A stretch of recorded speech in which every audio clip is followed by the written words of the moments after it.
పాలస్తీనాకు అనుకూలంగా ఇటలీలో ఆందోళనలు మొదలయ్యాయి. మిలన్, రోమ్లో గాజాకు అనుకూలంగా పెద్ద ఎత్తున నిరసనలు తెలిపారు.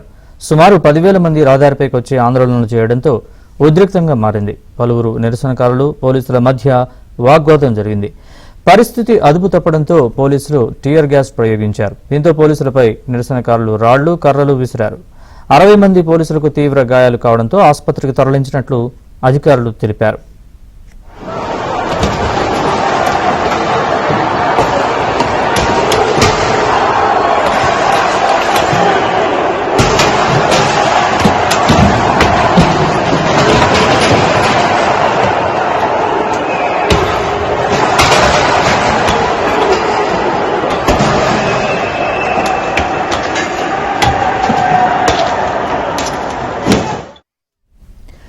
రోమ్ డాక్యార్డ్లో ఇజ్రాయెల్కు వ్యతిరేకంగా ఉద్యమం చేశారు. పలు షిప్పులపై దాడి చేయడంతో కార్యక్రమాలు నిలిచిపోయాయి.